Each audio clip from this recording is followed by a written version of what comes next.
aujourd'hui et ses avocats sont certainement partis pour faire appel à ce procès qui pour beaucoup semble être justement une manipulation et qui fait problème aujourd'hui.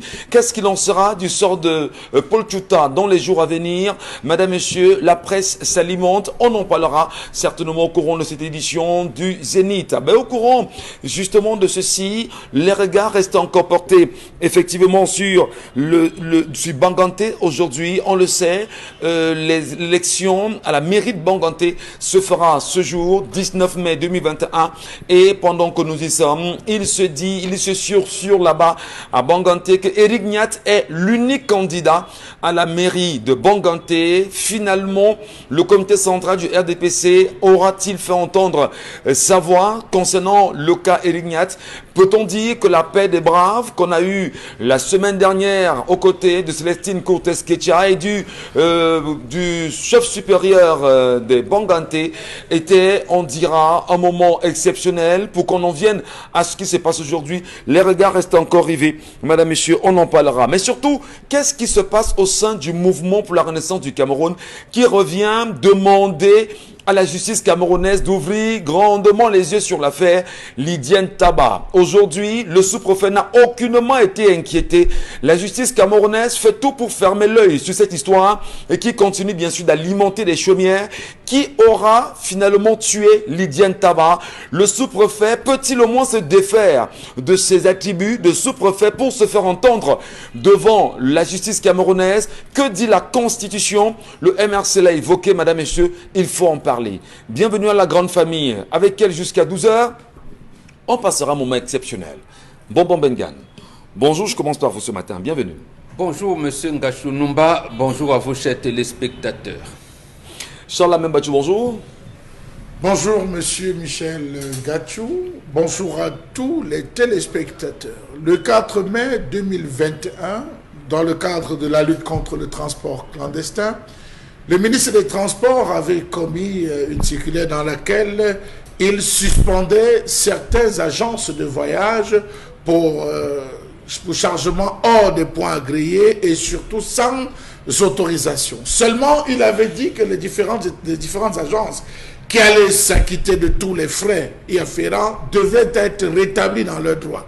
Voilà 2 semaines aujourd'hui que certaines agences de voyage ont déjà réglé, mais seulement on n'a pas levé parce qu'on estime qu'ils doivent vous faire payer le tchoko. Est-ce que c'est ce qui avait été dit dans cet arrêté? Point d'interrogation. On s'interroge de ce côté des différentes agences qui sont immobilisées, paralysées depuis pratiquement 2 semaines. Autre fait, c'est les médecins. 250 qui sont aux abois. Ils attendent le décret d'intégration, sauf qu'ils se sont rendus compte que tous les fils de barons, fils et filles des barons de ce régime qui étaient avec eux ont été tous intégrés, sauf eux. Que se passe-t-il dans ce pays? Bravo. Merci beaucoup, Charles Lamel. Bonjour à vous, Isabelle Carozopet. Bonjour à vous, Michel. Bonjour à tous ceux qui regardent le programme. Nous sommes le 19 mai. Voilà. Là. Demain, c'est le 20 mai. Merci beaucoup. Dominique Audrey-Yengele, bonjour. Bonjour, Michel Ngachou. Bonjour aux téléspectateurs. Voilà, ça fait plaisir.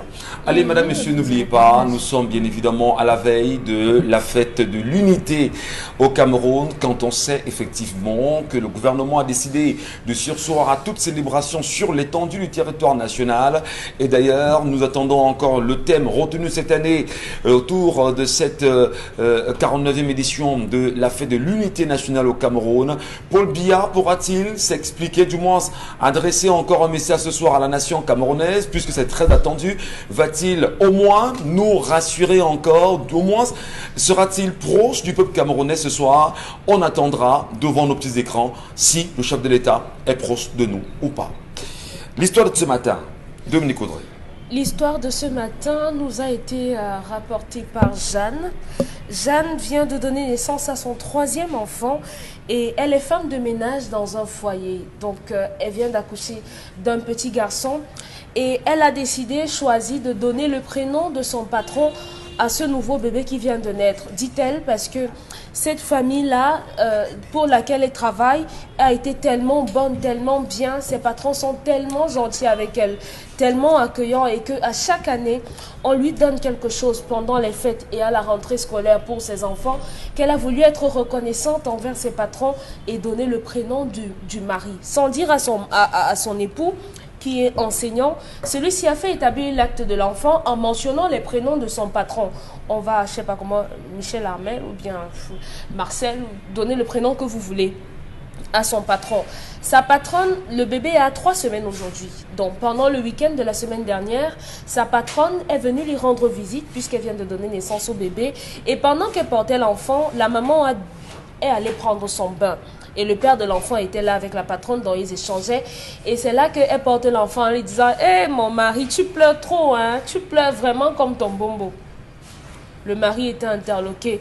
Comment ça? Comment est-ce que vous connaissez mon père? Non, mais le prénom, là, c'est le prénom de mon mari. Et c'est comme ça que mon mari dérange, c'est comme ça que mon mari est têtu. Donc, il ressemble à son bombo, puisque sa mère a dit que le prénom, vraiment, c'est en hommage au patron. Donc, la patronne est rentrée chez elle et le monsieur n'a pas fait abstraction de cela jusqu'à ce que l'invité reparte.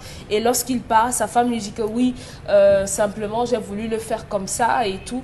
Et il n'y a pas de problème à ce que je donne le prénom, ne serait-ce que de mon patron, puisque c'est toi qui donnes le nom aux enfants. Aujourd'hui, son mari, dit-elle, est parti de la maison parce qu'il est tellement remonté, tellement en colère, au point où il a même remis en doute sa paternité sur cet enfant, puisque sa mère a décidé de prendre de telles décisions importantes sur qui est son enfant, dont elle ne sait pas comment faire comprendre à son mari que c'est simplement une nomination en termes d'hommage et rien d'autre pour qu'il revienne à de meilleurs sentiments. Donc comment se faire pardonner s'il y a lieu de demander pardon à ce genre d'acte?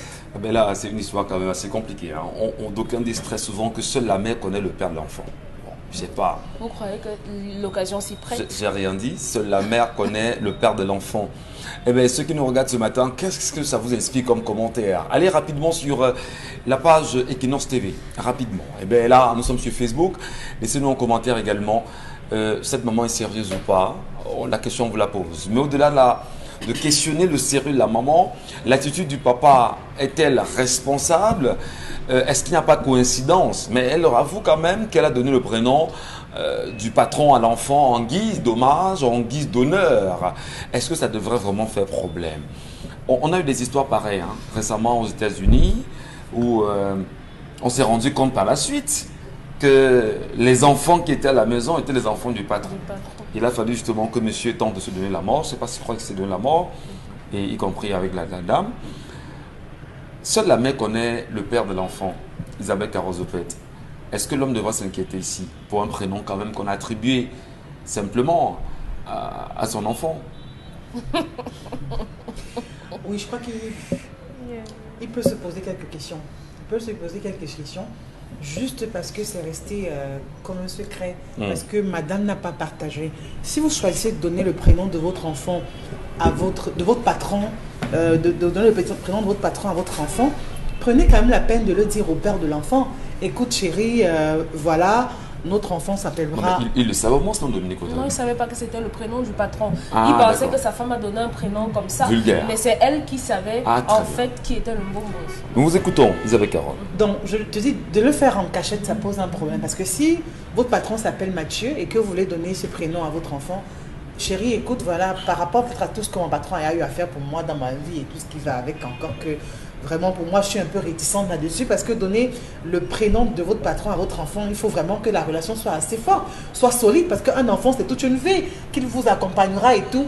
Mais je me demande, je suis quand même tentée de me poser la question de savoir qu'est-ce qu'il y a derrière, qu'est-ce qu'il y a en dessous pour qu'elle prenne parmi tant de prénoms, parmi les membres de sa famille, de sa belle famille, de ses copines, je ne sais pas qui d'autre, que ce soit seulement le prénom du patron qu'elle choisisse de prendre pour donner à son enfant. Qu'est-ce qui fait problème quand on donne le nom du patron à l'enfant? On parle bien du prénom de votre patron. Le prénom. Bon, voilà. Qu'est-ce qui fait problème? Ce qui fait problème, c'est que chaque fois que vous allez dire Mathieu, vous allez voir votre patron. Pourquoi un souvenir aussi vivant? moi, je me pose quand même la question, pourquoi un souvenir aussi vivant, pourquoi un souvenir aussi éternel, pourquoi un souvenir qui va durer toute une vie? Alors, l'homme fait donc bien de partie de la maison ou pas? Oui, bon, pas de partie de la maison, mais comme tout homme, il est normal, il est légitime pour ma part qu'il manifeste son courroux. Parce qu'elle devrait partager cela avec lui, elle ne l'a pas fait. Ce qui davantage encore amène à se poser pas mal de questions.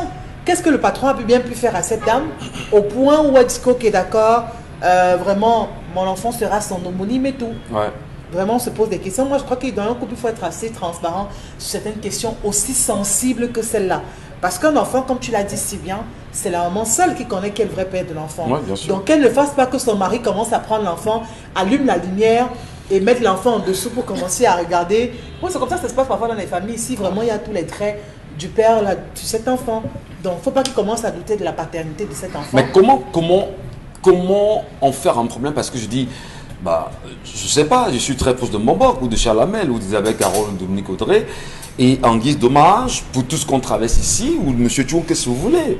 Je peux dire, bah écoute, madame, tu fais mon fils, il s'appellera Séverin. C'est un exemple. Ben, madame peut choisir, justement, de dire, bon d'accord, mon fils s'appellera Séverin. Oui, mais elle va bien comprendre la relation qui te lie à lui. Parce qu'il n'est pas le seul être dans ta vie. Est-ce qu'il peut lire dans la boule de cristal? Non, c'est une relation tout à fait professionnelle. Pourquoi en faire tout un problème autour? Bon, si cette relation est donc professionnelle, reste donc professionnelle. Pourquoi le monsieur devrait se fâcher? Ne mêle donc pas à ça vraiment les prénoms des enfants, ne ramène pas ça dans ton couple. Moi, je dis qu'il y a un problème de communication qui se pose à la base. Et on peut comprendre la réaction du monsieur. C'est-à-dire, il appelle l'enfant naturellement Mathieu, mais il ne sait pas donc que, ok, ce prénom-là, c'est le prénom du patron à sa femme. Oui. Et la madame qui n'a pas dit à son mari, pourquoi elle n'a pas dit à son mari qu'écoute, en fait, ce prénom, c'est lui de mon patron.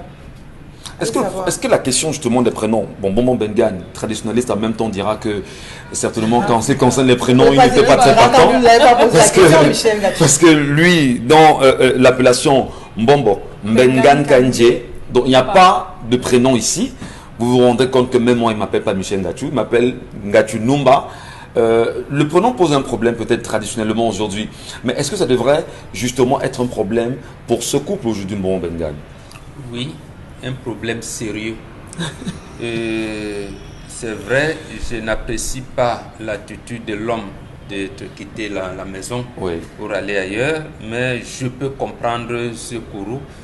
C'est comme une trahison et il faudrait peut-être éviter j'allais dire, d'aller à un niveau, à un palier beaucoup plus supérieur. Il se calme, il revient.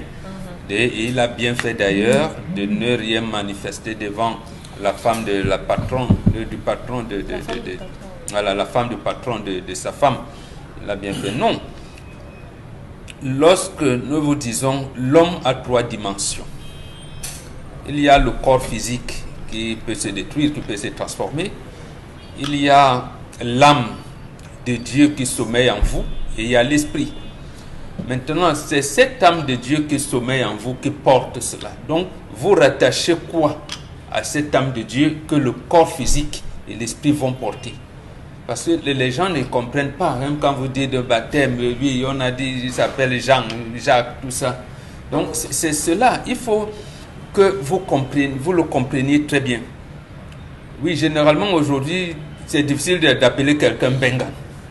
Il va l'appeler Mathieu. Voilà, Irène, Jacques et tout. Justement, c'est ça qui sera donc gravé sur la mémoire collective de cet enfant. Et vous avez vu la réaction de la femme de patron. Et dérange comme son bombo. Les liens commencent déjà à se tisser. Et ces liens sont à vie. J'allais même dire éternels, puisque l'âme ne meurt pas. C'est des liens qui sont éternels. Maintenant, qu'est-ce qui peut donc pousser un couple à avoir des l'âme, à lier son âme éternelle avec un autre couple ou avec une autre personne? C'est cette question qu'on ne pose pas souvent. Elle est restée ça et l'homme a raison. Il a bien le droit de s'exclamer, de s'énerver même. Énerver, ça veut dire que les femmes piègent. Pourquoi piéger toujours? Alors, l'attitude de l'homme, justement, est une attitude... il suspecte sa femme. Non, il est courroucé. C'est-à-dire, vous savez, quand vous avez atteint un niveau, un degré de colère, et doublé d'une surprise. À ce niveau, vous vous dites, mais c'est pas possible. Comment éviter le scandale? Il y en a qui prennent une bière, il y en a qui prennent une cigarette, il y en a qui restent calmes, il y en a qui frappent, il y en a qui fuient, il y en a qui. C'est pour ça qu'on vous dit l'école du mariage est bien. Alors, le problème du prénom mais aujourd'hui... ici, la femme a fait fort. Très fort. Elle a fait très fort. Vous estimez Oui, elle a fait très fort. Vous estimez qu'elle a fait fort, Mengan? Parce qu'on est habitué, on a vu ça. Mais ça se débat quand même, non? Ça se débat justement, le nom de l'enfant avant que... Et quand on fait même les chorégraphies, on sait qu'on va mettre un garçon au monde. Il y a quand même un débat avant, non, Dominique Audrey? Vous parlez, mais écoutez, je l'appellerai X. Pourquoi? Parce que. On justifiait. Moi, j'ai vu ça, les premiers, lorsque j'entrais dans l'initiation de Boc, milieu des années 80. Il y avait, elle s'appelle Fallon.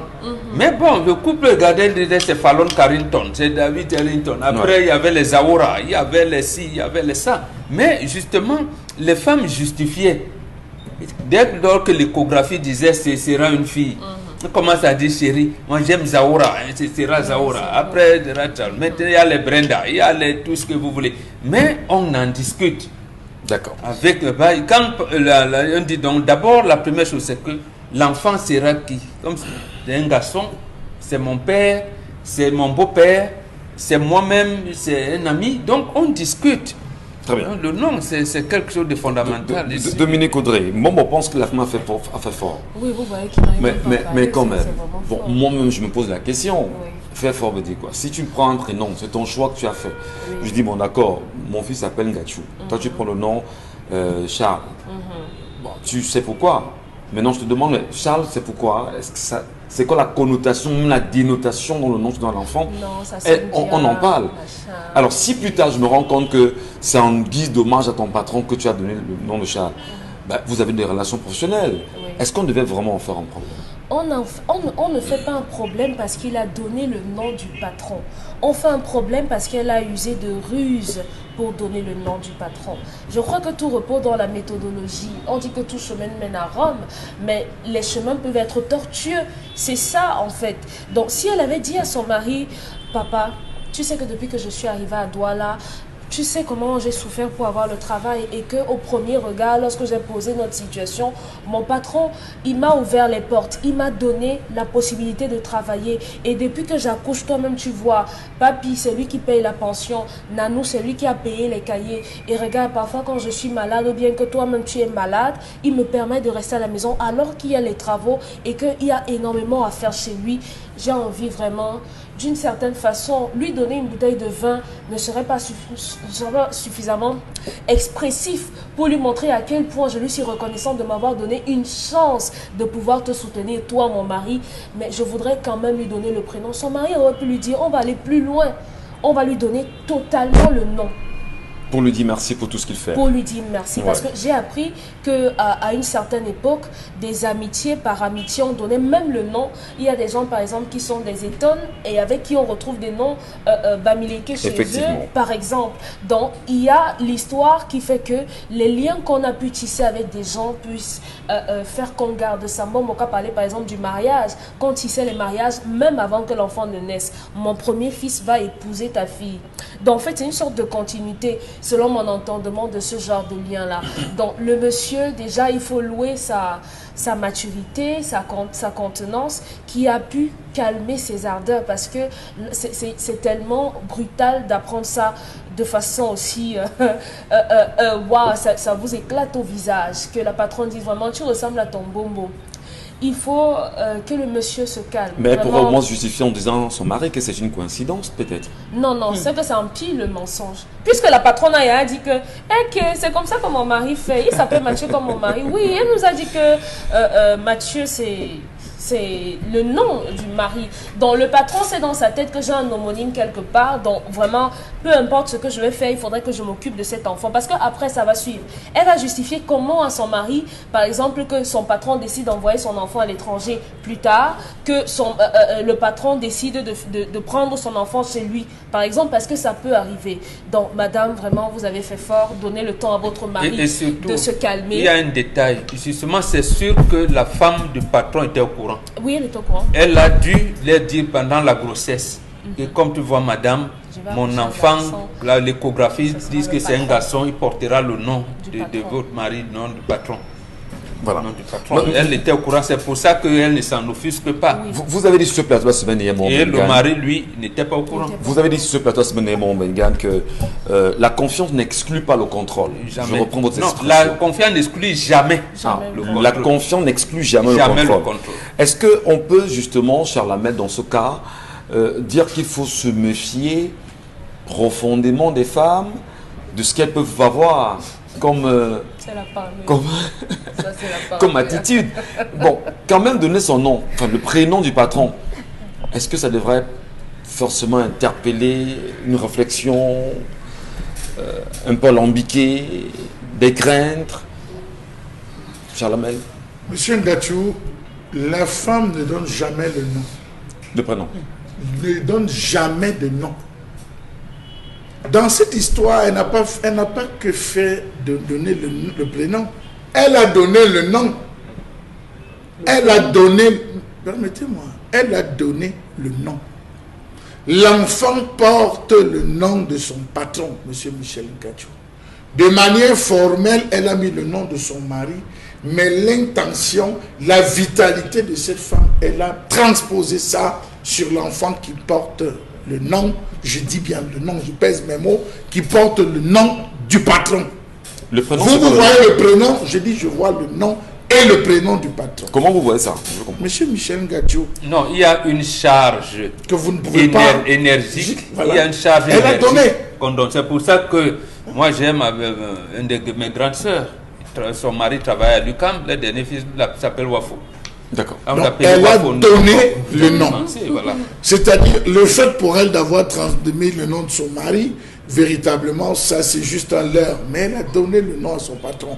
Qui est la femme? Qui est-elle pour prendre possession d'un produit qu'on lui a donné, elle n'a fait que restituer? La femme est comparable à la terre. Ce que vous lui donnez, elle vous remet. Vous mettez un grain de maïs, elle vous remet le grain de maïs. L'homme ensemence la femme, elle ne lui restitue que cela. La femme n'a pas le droit de donner le nom. Elle le propose.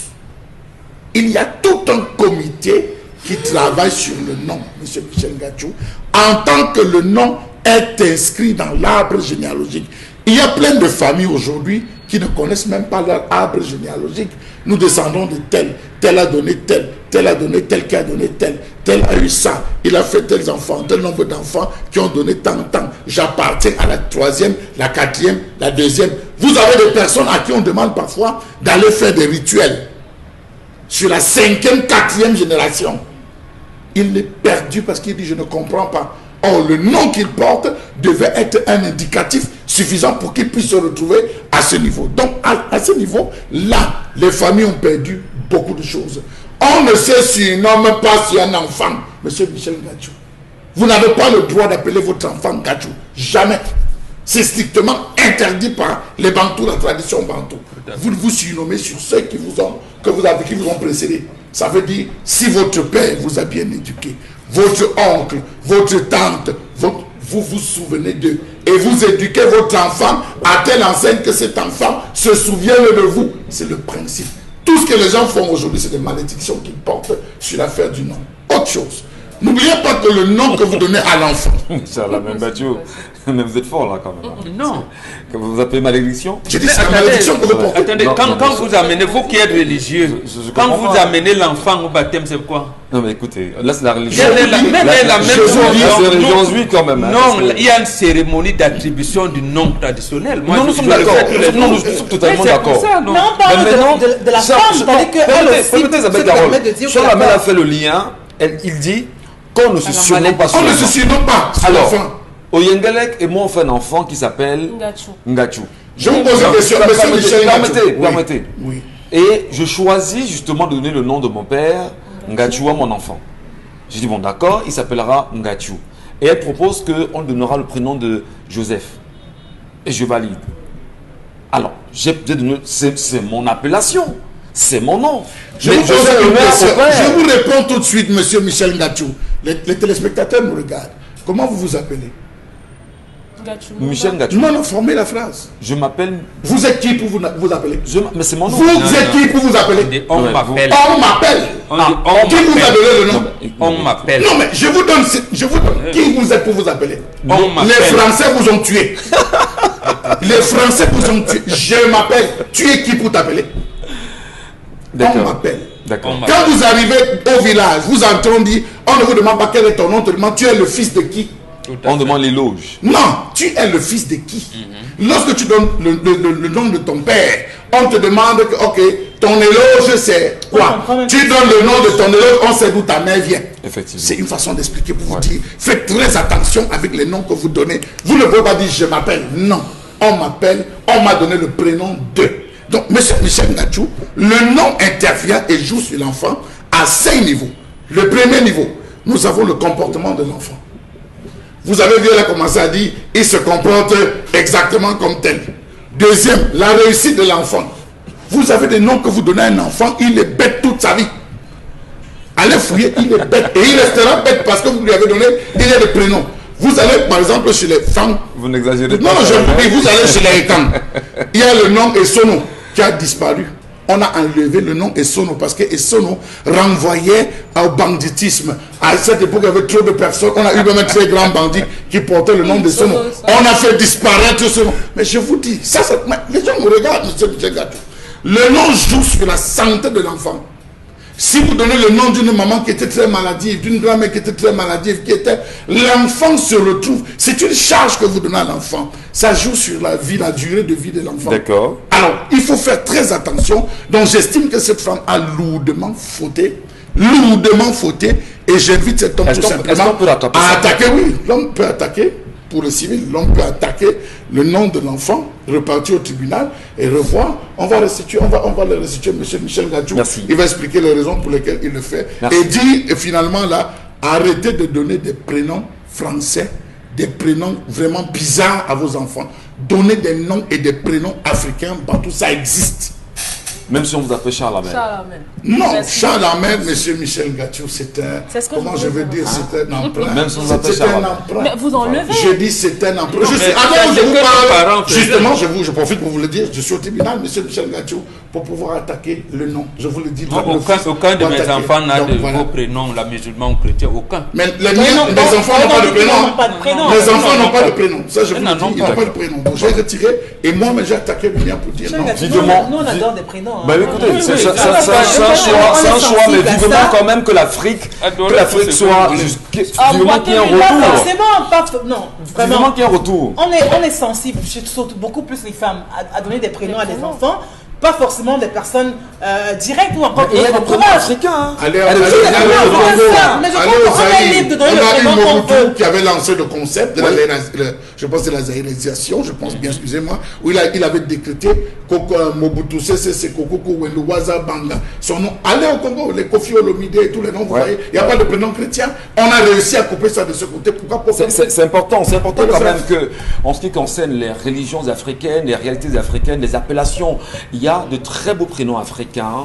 Très beaux prénoms africains.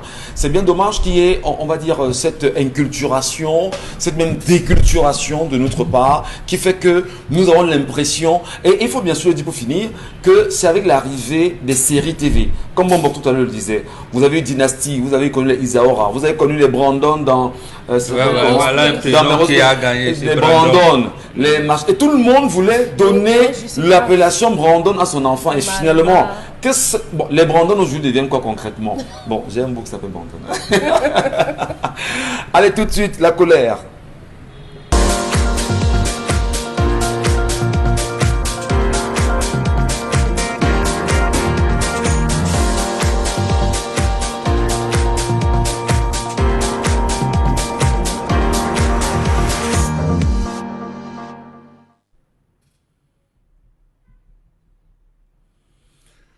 Je m'interroge ce jour sur la question du trafic d'ossements humains dans ce pays.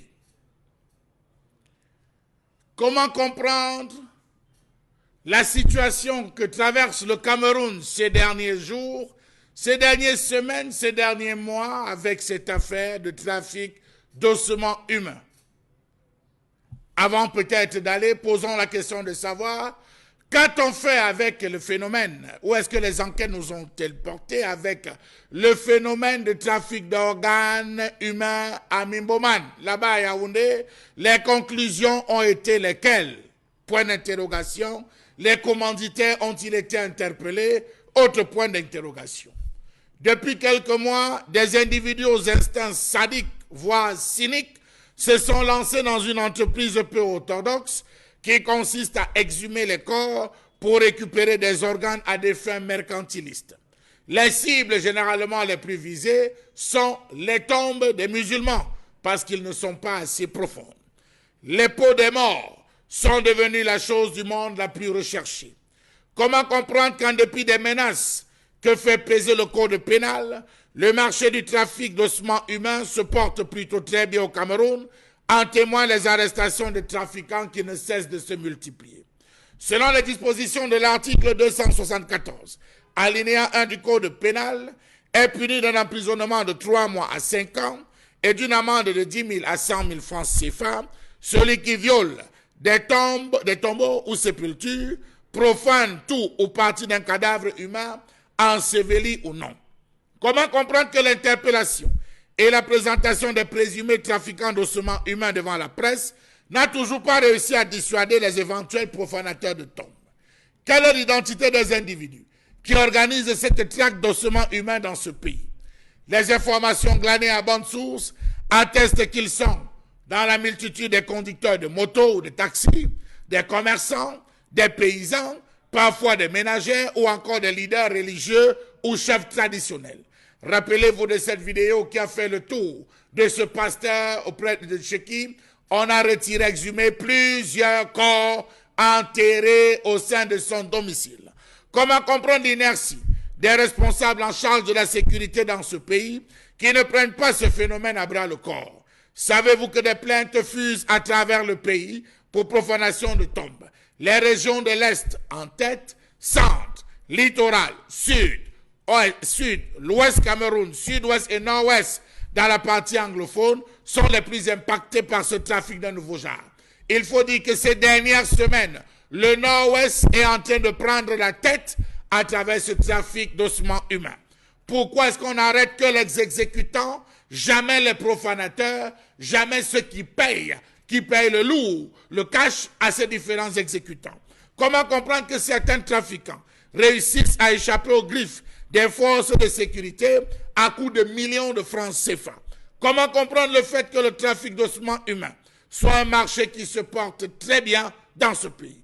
Rappelons-nous que le mardi 30 juin 2020, dans la ville de Fumbot, un chargement d'ossements humains estimé à une valeur de 50 millions de francs CFA a été arrêté par les forces de sécurité. En octobre 2020, 4 autres individus avaient été interpellés en possession d'un squelette humain complet dans la ville de Douala. Les malfrats avaient alors avoué qu'ils comptaient vendre ces restes humains pour 15 millions de francs CFA. Rappelons-nous que mi-janvier 2021, les étudiants âgés de 18 à 22 ans ont été arrêtés pour les mêmes motifs dans la localité de Menganga. Le 9 mars 2021, un jeune homme de 24 ans a été arrêté par la gendarmerie de Douala dans la région du littoral pour trafic d'ossements humains. Le jeune trafiquant avait avoué avoir déterré les ossements de ses 2 grands-mères pour un montant d'environ 1,5 million de francs CFA. Entre avril et juin 2020, une dizaine de trafiquants d'ossements humains ont été interpellés par la gendarmerie. 3 mois plus tôt, 3 présumés trafiquants d'ossements humains âgés de 20 à 23 ans, dont un élève avait été arrêté par les éléments du commissariat central de Kribi dans le sud Cameroun. Tout un réseau de trafic ou de trafiquants d'ossements humains avait été démantelé dans la zone du Noun. Ce phénomène est à l'image du fonctionnement de la société dans son ensemble. Il n'est plus véritablement de sacré au Cameroun, ou du moins il tend à se diluer. On est en plein dans la crise des valeurs. Certains sont désormais capables de relativiser les valeurs ancestrales ou même de les ignorer au nom de la modernité ou de la rechercher ou de la recherche de leur pitance. De plus en plus, on note une recrudescence des cas de profanation des tombes ou encore d'assassinat de femmes, d'enfants, des cas d'enlèvement d'enfants en passant par des cas de vol, des dépouilles dans les morgues des hôpitaux. Les corps sont ensuite dépecés et désossés. On a appris que dans certaines zones, notamment dans la zone de l'Est, On enlève des enfants, on les kidnappe, on les assassine, on laisse pourrir et on désosse, permettez-moi, histoire d'aller vendre. Quelle est donc l'identité de ceux qui achètent? Posons-nous des questions. Rappelons-nous que l'année dernière, le sous-préfet de Mandjou, là-bas à l'Est Cameroun, avait réuni le village, les chefs traditionnels, les populations, et avait demandé 2 points. Je cite, je vous le dis ce qu'il avait dit. Les tombes, chère population, les tombes devraient être plus profondes pour que les corps soient à l'abri des exhumeurs et que les cimetières soient gardés par des vigiles. Si vous décidez d'enterrer dans votre concession, arrangez-vous à mettre des gros bras pour surveiller afin qu'on ne vole pas, parce que même vivant, on peut vous voler et vous désosser. Ainsi va la République, ainsi va les exécutants, ainsi va les commanditaires. Jamais on ne les interpelle, on ouvre des enquêtes, on les clôture sans que le peuple ne soit informé. Beaucoup, cher Lamine Bathieu, pour cette colère exprimée, en même temps en espérant que les nombreux Camerounais qui nous regardent ce matin peuvent s'y retrouver sur l'exhumation des corps et la vente des ossements humains qui est justement aujourd'hui à pignon sur rue. Qu'est-ce qui peut expliquer qu'on en arrive à une telle attitude? Qui sont ceux qui sont tapis derrière ce commerce d'achat des ossements humains au Cameroun? On a quand même entendu pas mal d'histoires dans notre jeunesse où on faisait savoir que beaucoup rentraient dans cette pratique, du moins d'achat de ossements humains, parce qu'en réalité, ces derniers également rentraient dans des pratiques, on dira, hors normes. Alors, comment comprendre aujourd'hui que non seulement à côté de ceci, qu'il y ait des silences, si vous voulez, du gouvernement? Salamel a pris l'exemple de l'affaire de Mimboman. Souvenez-vous, on avait retrouvé à un moment donné à Mimboman des femmes qui étaient tuées littéralement et on coupait certaines parties du corps. On a eu des cas également comme cela à Yaoundé, précisément au quartier Colbison. Jusqu'aujourd'hui, aucun résultat d'enquête, ce qui laisse croire en réalité que les commanditaires ne sont pas loin dans le sérail. Pourquoi rentrer dans une telle pratique? Qu'est-ce que ça rapporte? Comment en sortir? Les questions sont posées ce matin, mais surtout, comment veiller aujourd'hui, Mbon Bengan, sur nos tombes, sur nos cimetières? Parce que là, ça semble devenir très compliqué pour les Camerounais aujourd'hui. Non, le trafic d'ossements humains a plusieurs orientations, mais 2 semblent principales. La première, vous l'avez dit, c'est des pratiques de sorcellerie. Des pratiques de sorcellerie qui sont liées à des pratiques cultuelles qui nous viennent d'ailleurs, notamment, on va peut-être épingler une église, oui, il y a des églises qui utilisent les reliques des gens pour procéder à certains rituels. L'autre pratique, c'est justement la vente, parce que même lorsqu'il y en a, j'allais dire, qui ont créé une industrie de vente, mais ce n'est pas les personnes-là qui les utilisent en dernier ressort. Donc il y a toujours, je vais dire, ils servent des relais pour, aux agents commerciaux, tout ce que vous voulez, mais des relais aux destinataires finaux. Donc pour les mêmes pratiques. Quelquefois, on vous dira de livrer les ossements humains d'une personne, d'une femme qui a atteint un certain âge. On a besoin des ossements humains d'un albinos, on a besoin des ossements humains d'un aveugle, ainsi de suite, ainsi de suite. Il y a des commandes comme ça, mais c'est pour des pratiques rituelles d'édition. Justement, et c'est ça qui constitue l'une des incongruités dans notre situation africaine. Les gens qui sont venus d'ailleurs, ils vous disent, vous faites des pratiques de sorcellerie, vraiment, vous faites des ceci, mais ils entrent là, parce que nous, on dirait ce métier, ils entrent là, ils le font, et vous les accompagnez, faire des pratiques de sorcellerie, et j'allais dire, vous piétinez vos cultures, vous insultez votre culture, qui, elle, a des pratiques saines. Et ça a donc donné ceci que ceux qui sont considérés comme les vrais prêtres indigènes, c'est eux qui sont considérés comme les sorciers. Et les sorciers, eux, ils pilulent. C'est pour ça que Charles Lamel a posé la question de savoir, mais à qui ils sont destinataires et pourquoi les enquêtes ne sont jamais bouclées. Parce que les gens, justement, les utilisent pour des pratiques de puissance, des pratiques de domination. Et l'autre chose également, pour ceux qui sont beaucoup plus cyniques, lorsqu'on a un ossement humain de votre famille, on peut vous détruire. on peut décimer toute une famille si on a autre. Donc, c'est des pratiques malveillantes. Mais pourquoi l'État ne fait pas d'efforts pour encadrer? Il y a un magistrat qui est devenu qui était à un moment donné consultant de l'émission Regard Social. Il s'appelle Bitonde. Il est maître Bitonde. Il était d'abord magistrat. Oui. Il a eu un coup comme ça ici. Il était président du tribunal. On assassine un enfant de 11 ans, s'appelle Nyobe, en novembre 96, je pense.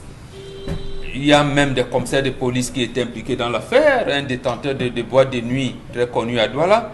Et le magistrat Biton qui se charge de l'enquête, on vient le corrompre, il prend l'argent, il épingle l'argent sur le dossier pour dire, ah voilà les preuves qui montrent qu'en fait les gens mis en examen pourraient être des coupables, Bien sûr. Après, on lui dessaisit le dossier, on envoie le dossier à Bafoussam.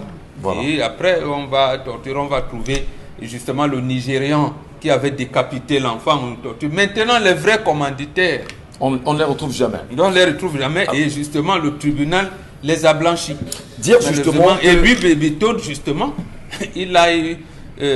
Comment on appelle ça? Rétrogradé. Il a été rétrogradé.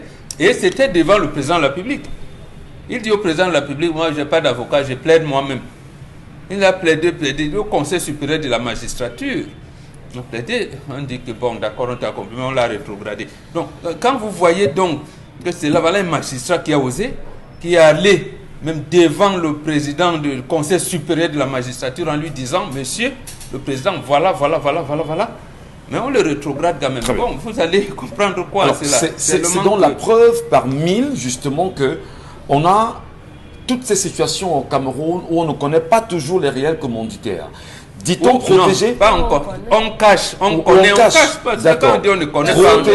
Protéger donc pas la justice camerounaise de Dominique Audrey. C'est ce qu'on doit comprendre. Personne n'ose les toucher parce que, comme Mokle l'a expliqué, utiliser des ossements pour des pratiques, ça fait passer d'un niveau social à un autre. Ça donne énormément d'argent, ça donne des pouvoirs surnaturels, ce sont des remèdes pour être transparent, disparaître un peu. Donc, ce sont des gens qui peuvent tout, d'une certaine façon, du moins Dieu est la limite, qui peuvent tout faire, qui peuvent aller n'importe où, qui peuvent tout avoir. Donc ce genre de personnes, forcément, on a toujours envie de les avoir avec nous.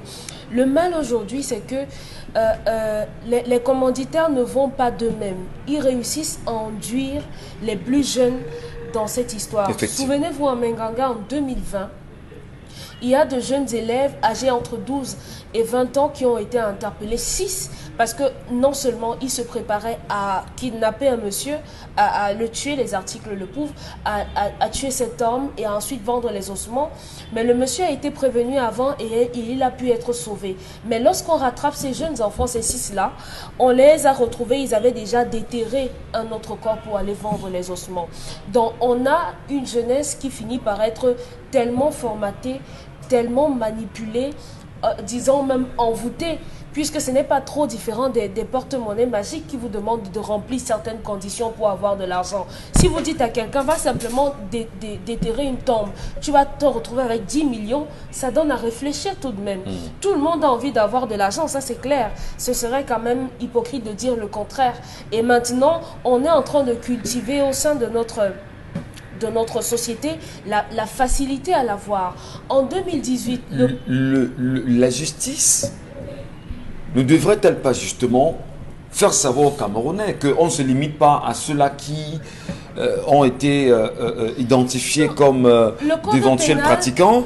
Mais pourquoi la justice ne donne pas des résultats d'enquête, un peu comme sur l'affaire de Mimboman jusqu'à aujourd'hui? Le code pénal se contente de punir d'emprisonnement de 3 mois à 5 ans toutes les personnes qu'on trouve en train d'exhumer, manipuler et tout ça. C'est tout. On va vous demander entre 10 000 et 100 000 francs. C'est là que la justice là s'arrête. Mais maintenant, il y a un problème d'éducation dans le fond. Il y a un problème de société. Le manque d'emploi génère malheureusement ça. On est obligé, parce que ils vous diront qu'ils avaient faim. Souvenez-vous de celui qui est passé au reportage, qui allait déterrer sa grand-mère. Il vous dira que non, il avait faim, il n'avait pas de quoi manger et on lui a proposé, il est simplement allé faire. Maintenant, est-ce qu'au niveau de la tradition, il n'y a pas un moyen d'empêcher que cela se fasse? Peut-être c'est le seul endroit vers lequel on peut se tourner, parce que jusqu'ici, on ne pourra pas mettre un policier devant chaque tombe. Ou bien on a un devoir d'éducation de masse à faire à ce niveau-là. Est-ce que c'est l'occasion justement de dire, Isabelle Carrosse, peut-être qu'il faudrait que nos frères et sœurs qui sont pour la plupart dans des grandes villes, comme Yaoundé, Douala et autres, si vous permettez, en 2018, le procureur général à l'Est là-bas, il devait s'appeler Monsieur Zimbomo, quelque chose comme ça, il a fait savoir aux populations que lorsque les gens viennent tracer les routes, parfois, ils s'arrangent à tracer les routes au niveau des tombes. C'est une façon malsaine de manipuler l'attention et de prendre les corps. Et d'autres viennent même, ils se focalisent sur un terrain en disant ça c'est mon terrain, je le prends. Alors que cet endroit est jonché de tombes, ils construisent dessus et ils exhument sans que personne ne fasse rien. Donc il faut attirer l'attention. Et ils ont fait savoir qu'il faudrait que les parents aient un travail de fond à faire sur l'enfant.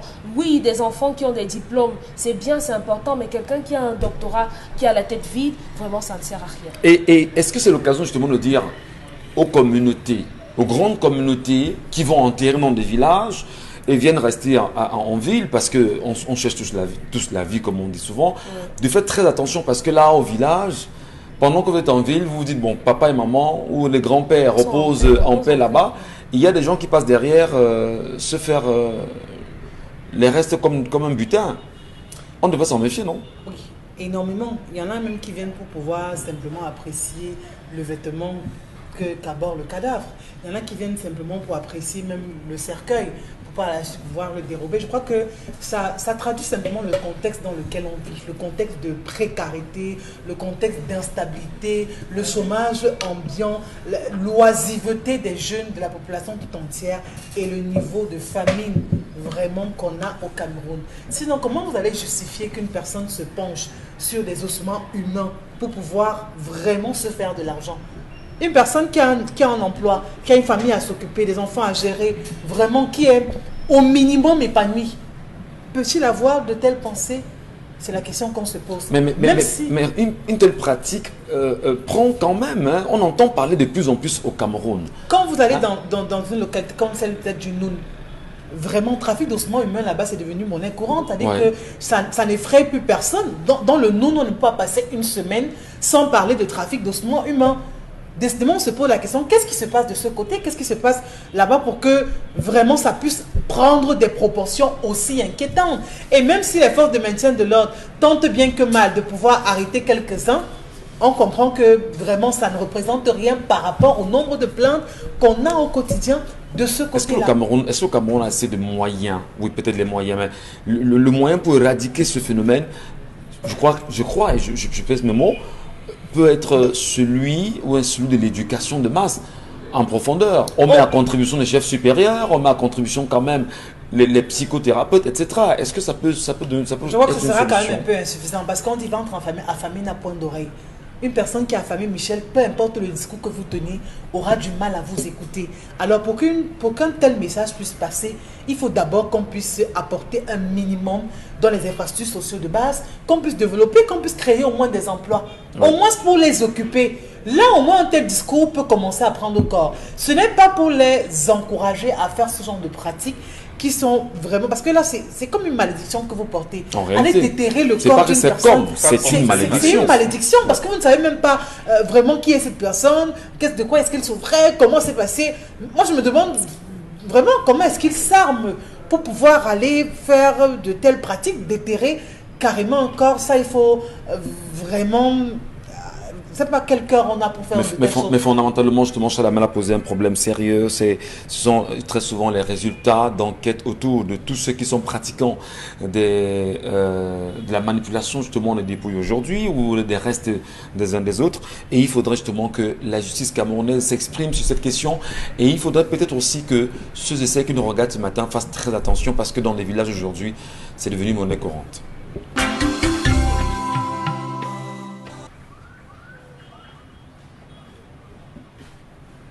Allez, merci, vous faites bien de rester sur Equinox Télévision, mesdames et messieurs. En ce 19 mai de l'an 2021, bonjour à vous, si à l'instant vous vous joignez à nous. Eh bien, bonne fête bien évidemment de l'unité nationale, à ceux qui estiment qu'aujourd'hui on vit dans l'unité nationale. Bonne fête également à ceux qui au Cameroun aujourd'hui souhaiteraient revoir au plus vite la résolution de la crise anglophone qui continue depuis 5 ans quand même de faire beaucoup de morts. Et ces derniers jours, madame, messieurs, beaucoup d'informations en provenance de Bamenda, de Boya aujourd'hui. Le regard reste encore rivé. Et chaque fois, pour ceux qui sont ici dans la ville, des messages en permanence de décès, de personnes mortes là-bas et des enterrements inopinés. Qu'est-ce qui peut expliquer que l'escalade de violence en soit à ce niveau aujourd'hui? Peut-on toujours rêver d'un Cameroun fort, uni et prospère? Peut-on toujours rêver d'un Cameroun dans lequel chaque Camerounais pourrait se dire fier d'y vivre? Peut-on rêver, bien sûr, que lendemain, ou encore que ce soit, que le chef de l'État, au moins, même si beaucoup estiment que les 19 ne parlent pas, l'an dernier on l'a entendu, au moins qu'il revienne sur la question de la crise anglophone qui continue quand même de tuer pas mal de Camerounais de ce côté. On n'en parle presque plus aujourd'hui. On tente tant bien que mal de verrouiller l'information, mais dire honnêtement que ça va très mal de ce côté pour des informations en notre possession, tout en appelant bien sûr le gouvernement camerounais qui est quand même en front line, si vous voulez, à trouver des solutions urgentes. Appeler également nos frères et sœurs de l'autre côté à revoir le comportement pour qu'on puisse vivre, quoi qu'il en soit, l'unité qui nous encadre en permanence. Mais surtout, restons vigilants. Qu'est-ce qui peut expliquer que des presses camerounaises aujourd'hui aient choisi simplement d'afficher Maurice Kamto en une? On a eu d'ailleurs certaines qui ce matin sont revenues avec la question évidente concernant l'affaire Survie Cameroun et étant tant bien que mal de salir pleinement l'image du professeur Maurice Kamto du mouvement pour la renaissance du Cameroun. Peut-on dire simplement qu'on va faire du moins table rase de tout ce que le régime quarantenaire a fait pendant 40 ans aujourd'hui sur la gestion des biens publics? Peut-on comparer l'affaire Survie Cameroun aux nombreuses malversations financières connues au Cameroun imputées à beaucoup de pontes du régime? Peut-on au moins faire le lien entre l'affaire SCI Cameroun aujourd'hui et la gestion, la construction des stades aujourd'hui? Qu'est-ce qui peut expliquer qu'une presse camerounaise prenne fait et cause et ne rentre pas en profondeur sur ces questions, alors qu'en même temps, Maurice Kamto a tout fait pour dire aux Camerounais où il en était? Restez les nôtres, mesdames et messieurs. Avant la pause, quand même, une question nous interpellait concernant ces Camerounais qui choisissent d'aller exhumer des corps dans des tombes et en faire ce qu'ils veulent, justement des ossements humains, quand on sait bien sûr que la loi camerounaise punit ceci sévèrement. Pourquoi la justice ne va pas plus loin et surtout trouver les vrais commanditaires aujourd'hui? Charles Lamel, quel espoir pour les familles, pour les Camerounais et pour ceux qui ont encore des corps dans les villages? Je commence par tirer un coup de chapeau au sultan des Bamoun qui a pris sur lui d'instruire que désormais il n'y a plus d'enterrement, que chaque village ait des gros bras. Des gros bras et qu'on ratisse tout le noun à la recherche de ces brigands. Donc il faut dire qu'au niveau du sultanat, ils se sont organisés pour qu'on n'entende plus parler de cela. Vous allez dans la région de l'Est, au centre, dans le littoral, au sud-ouest, à l'ouest, au sud et au nord-ouest, qui est en train de battre véritablement des records. Je vous dis, en ce moment, le nord-ouest bat des records. Il n'y a pas 2 semaines qu'au cimetière de Bengui, à 15 km de Bamenda, M. Michel Gatchou, on a découvert un trou. On a découvert un trou avec plus de 7 à 8 corps déterrés. Exhumés, déterrés. Ouais. C'est la consternation, les gens se posent des questions. On va dire c'est des Zimbabwe, non, c'est pas des Zimbabwe. Regardez que le Cameroun est en train d'aller d'un palier inférieur à un palier supérieur. Nous sommes en train d'atteindre le niveau, bientôt on va dépasser le Gabon. Parce que c'est le Gabon qui est passé maître dans ce type de comportement, de pratique, le Gabon, de ce type de pratique. Il faut juste savoir, rappelez-vous de l'affaire de la femme, une honorable qu'on avait interpellée, qui pilait un bébé, qui avait fait piler le bébé dans un mortier. Ouais. Rappelez-vous de cette histoire, pour vous dire à quel degré. On a commencé avec les organes, le trafic des organes humains, après le trafic des organes, maintenant on est à déterrer, exhumer les morts et en train d'atteindre des niveaux. Dans la préparation de cette chronique, M. Michel Gatchou, je me suis rapproché médecins qui m'ont fait comprendre que les commandes sont passées, le personnel médical à un moment donné est infiltré. Ceux qui tiennent les morgues sont infiltrés. Bon, vous parlez du genre, lorsque c'est un albinos qui arrive, vous savez que très peu d'albinos vont dans les morgues. On n'admet pas les albinos. Les albinos ont un enterrement, un traitement particulier. Ouais. Mais il y a certaines personnes pour qui ça ne représente rien. On envoie le corps à la morgue pour les services. Il y a des gens qui vont dire on a besoin de cheveux, on a besoin de ça, on a besoin de ça. Pour des enfants qui arrivent, donc il y a tout un réseau. Il y a ceux qui arrivent pendant les levées de corps et qui payent leur billet, qui viennent payer le ticket par rapport au genre de mort et accompagnent pour aller voir le lieu. Vous vous retrouvez avec des gens qui voyagent avec vous, vous dites que c'est des amis, c'est des copains. Ils viennent dans le lieu, dans le village, voir. Ils assistent, vous finissez d'inhumer, ils cherchent une chambre dans un hôtel, ils restent tranquilles, il a observé la concession, il attend 2-3 jours. Vous savez que le principe c'est venir déposer et rentrer tous en ville, abandonner les villages. Ils profitent donc pour poser ce genre d'action. Ça c'est dans les enquêtes qu'on a appris un certain nombre de choses où vous avez des gars qui se déplacent. J'ai eu aussi le temps de regarder, M. Michel Gachou, un documentaire, ça se passe au Mexique, où la CIA, les équipes de la CIA, ils ont remonté jusqu'à se rendre compte qu'il y avait des maires dedans. Il y avait des barons du régime, des autorités. Il y avait des gourous, des grands prêtres des églises et tout le consort. On a ramassé toute la chaîne, M. Michel Gachou. Donc, pourquoi est-ce que dans ce pays, on se contente de ne prendre que des pauvres exécutants alors que les commanditaires sont plus dangereux? Je dis plus dangereux. Un exécutant, on le recrute à temps et à contre-temps. Un exécutant, M. Michel Gachou, vous avez vu des gens qui allaient voler à une époque dans le quartier, le gars arrive, il voit le pouce là, il va voler, charge le pouce. Après, il dit non, il cherche le pousseur, pousse ça, amène-moi ça vraiment. Et tout, il paye, je donne 5 000, je suis pressé, viens me déposer à tel endroit. Alors que c'est le vol, on attrape le pousseur, on le tape, on le brûle, alors que ce n'est pas le gars qui a volé, on a tout simplement commissionné. Donc, il faudrait que nos forces de maintien de l'ordre. J'ai discuté avec un inspecteur de police qui m'a fait comprendre que les gars, même quand vous les prenez, ils sont liquides. Ils ont des avances, ils sont liquides. Parfois, vous prenez un gars comme ça, et que tu donnes 3 millions, laisse-moi, je pars.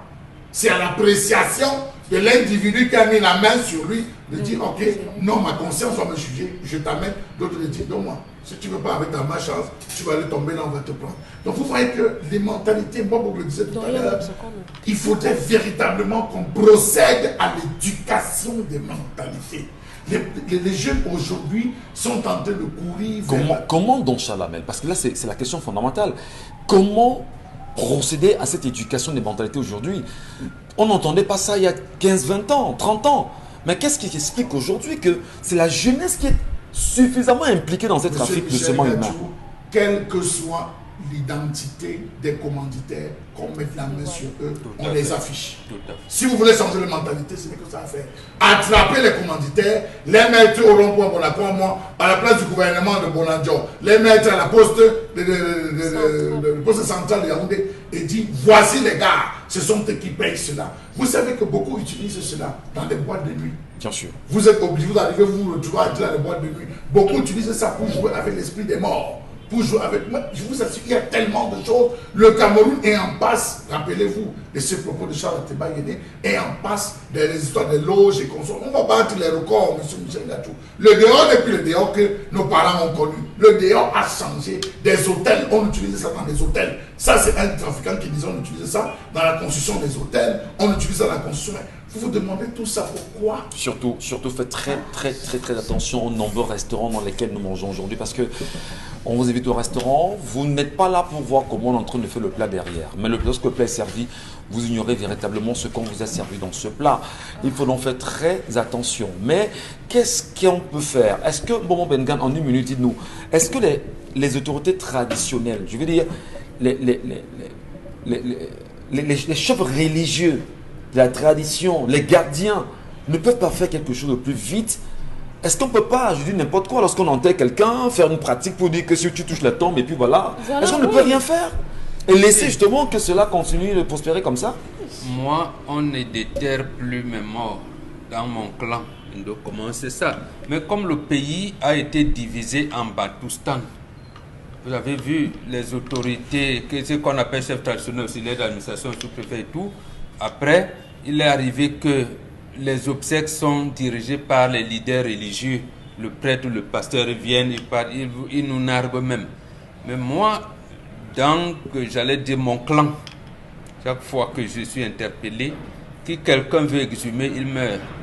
Automatiquement. Oui, mais absolument. Voilà. Il meurt, et ils le Alors, savent. donc, Il y a des pratiques de telle manière que la bénédiction, que je peux appeler le terme, qu'on fait sur le cercueil quand on le dépose tout ça, fait que dès lors que vous commencez vos incantations, parce qu'il y a des pratiques où on tire les gens, on vous fait dormir, ce que vous savez, on vient, on tire le cercueil, on prend le truc. Dès que vous commencez ces incantations, vous vomissez le sang et on vous prend. Faudrait-il peut-être mettre des choses comme ça. Parce que ce que le sultan Bamoun a mais le mis code en pénal, place, lorsqu'on vous dit, on dira à pratique de sorcellerie. c'est bien dommage. C'est pour ça que certaines autorités traditionnelles comme nous, ici, je préfère, mais il faut le faire. Puisqu'en fait, c'est ça notre culture. On ne peut pas ne pas le faire. En disant que bon, les églises ils sont venus, d'ailleurs ils ne savent pas comment on entretient les tombes, comment on fait ci, comment on fait ça, comment on protège la descendance d'un clan.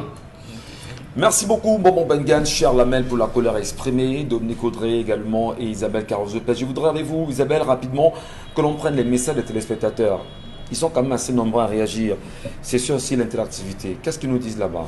Dans le Noun particulièrement, le trafic des ressources humains est monnaie courante parce que ces personnes recherchent une vie meilleure. Où va le monde? Nous est là depuis Yaoundé. Il faut préciser qui que envoie des messages. Les musulmans n'enterrent pas à 2 mètres comme les autres. Les musulmans n'enterrent pas profondément. C'est pour ça que dans cette zone, ce n'est que les cimetières musulmans qui sont le plus ciblés. Vous l'appelez même dans la zone de l'Orbesso, à une certaine période, on a commencé à décrier parce que la culture musulmane, ils ne reviennent jamais là où ils ont enterré. Ils reviennent juste enterrer, après ils s'en vont, c'est terminé. Donc les gars viennent, il n'y a pas ce système de contrôle.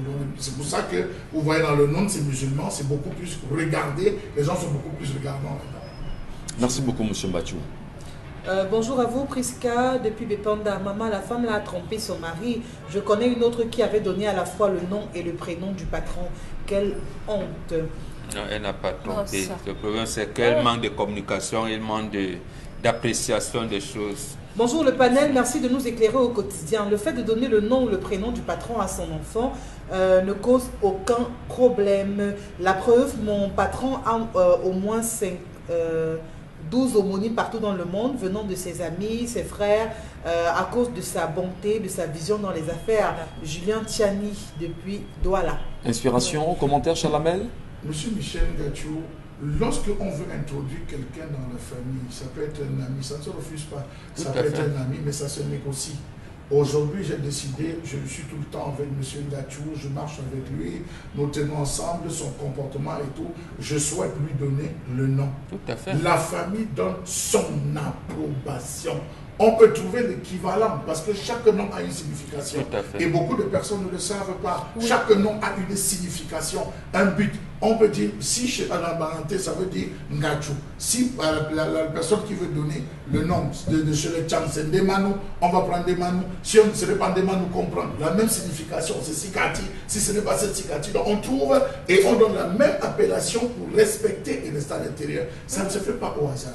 Merci beaucoup, Charles. Bonjour à l'équipe. Par rapport à l'histoire du jour, j'ai envie de dire que cette femme a franchement dérangé. Le fait d'avoir posé cet acte honteux prouve à suffisance qu'elle se moque de son mari depuis longtemps. Sinon, pourquoi avoir caché?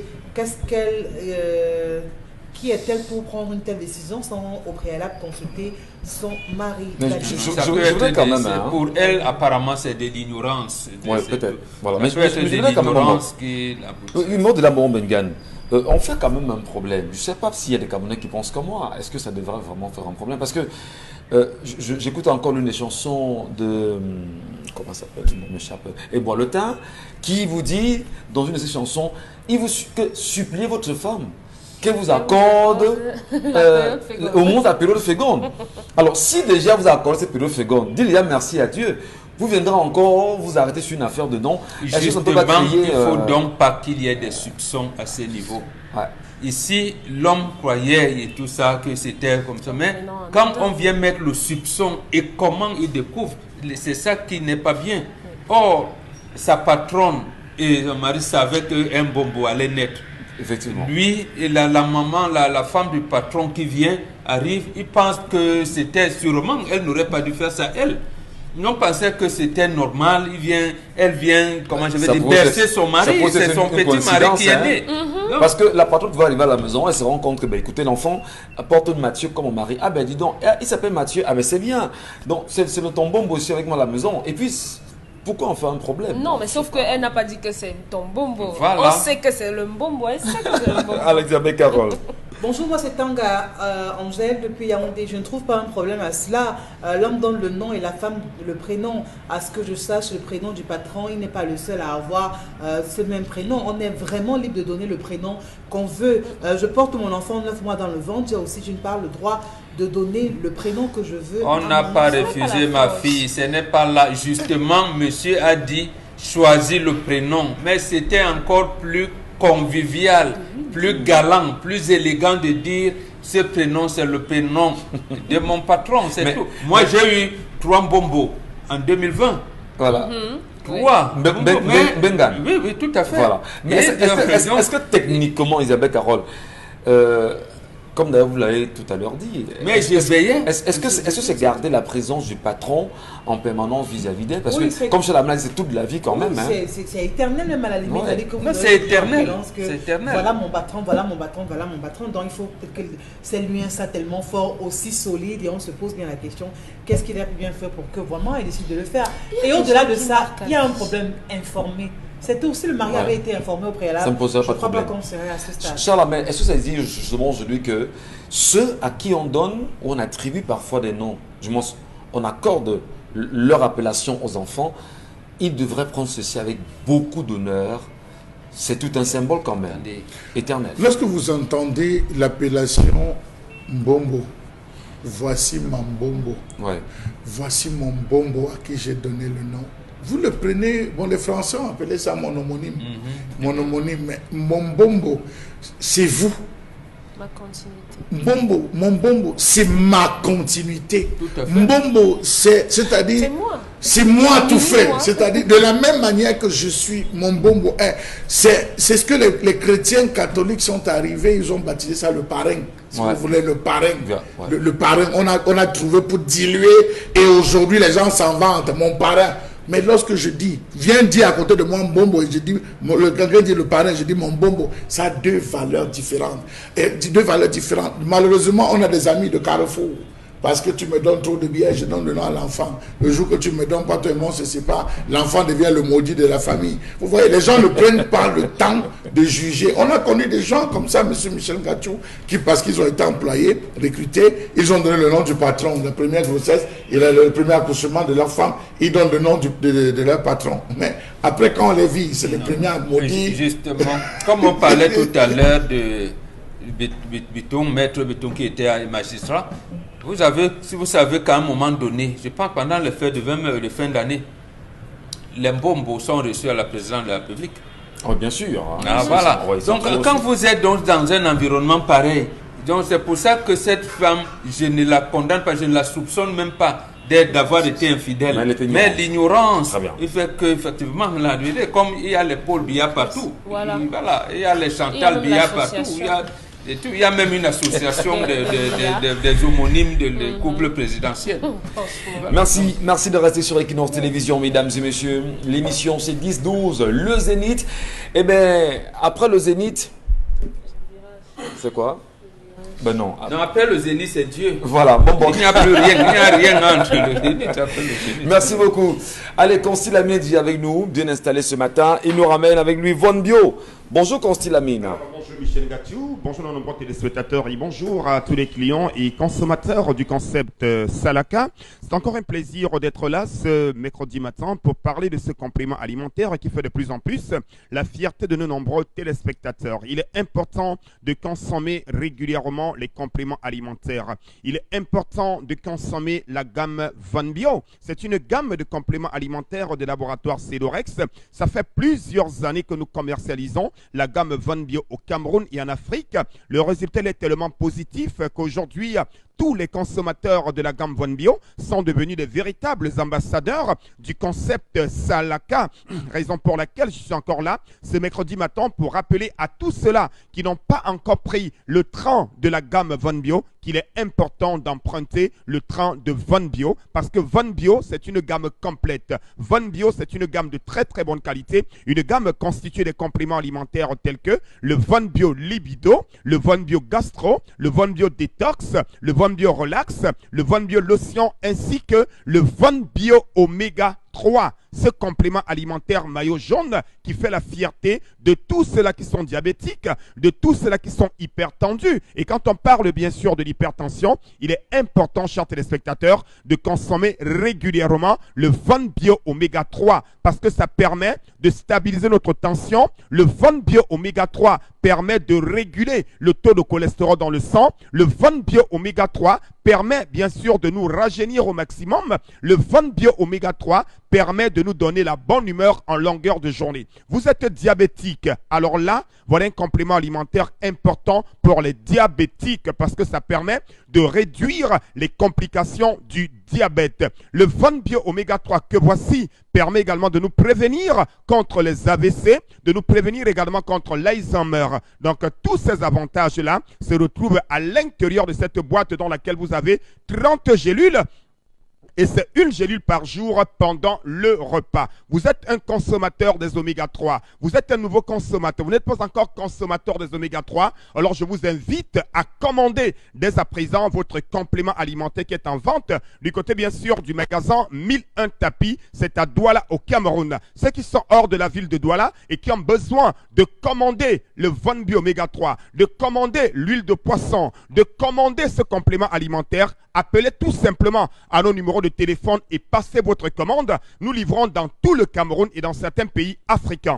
À côté bien sûr du Von Bio Oméga 3, vous avez également une lotion. C'est un lait de toilette pour diabétiques. C'est uniquement pour les diabétiques. Je dis bien uniquement les diabétiques ont le droit d'utiliser ce lait de toilette. Pourquoi l'utiliser? Ce lait de toilette permet de protéger, de sécuriser, de nourrir et d'embellir la peau des diabétiques, mettant ainsi les diabétiques à l'abri de pas mal de problèmes liés à la peau. Donc, vous êtes diabétique, venez au magasin 1001 ou alors commandez tout simplement votre lotion qui coûte 6 000 francs, votre lotion des diabétiques. Vous l'avez donc en vente au magasin 1001 tapis, c'est à Douala au Cameroun, en face du palais d'Ika, à l'entrée de la rue Mermoz. Nous ne saurons terminer cette communication commerciale de ce matin sans parler une fois de plus de la pommade contre les hémorroïdes. Alors, j'attire votre attention, chers téléspectateurs, c'est un produit 100% naturel. C'est un produit bio qui éradique totalement les hémorroïdes. Vous en souffrez, vous connaissez ceux qui en souffrent. La solution, c'est avec le concept Salaka, avec sa pommade contre les hémorroïdes en vente au magasin 1001 tapis, c'est à Douala au Cameroun.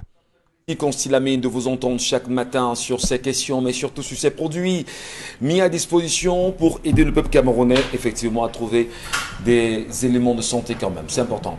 Allez, petit clin d'œil, on le sait, hier, le premier ministre chef du gouvernement, Chief Joseph Diangoté, était face au JICAM.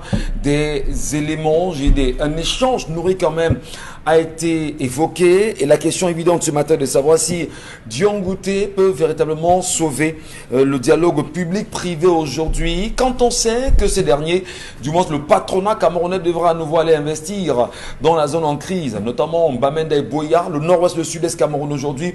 Quelles sont les garanties qu'a proposé le patronat, qu'a proposé le patronat hier, les patrons du Cameroun?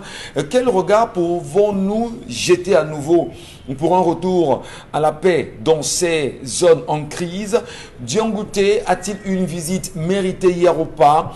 Est-ce que ça peut dire, on peut dire bon, bien rapidement que ça contraste avec le récent rendez-vous initié entre le ministre de la Justice, garde des Sceaux, qui n'a pas honoré à l'appel du JICAM pour mieux comprendre certaines données encadrant les secteurs économiques au Cameroun, repoussé d'ailleurs par...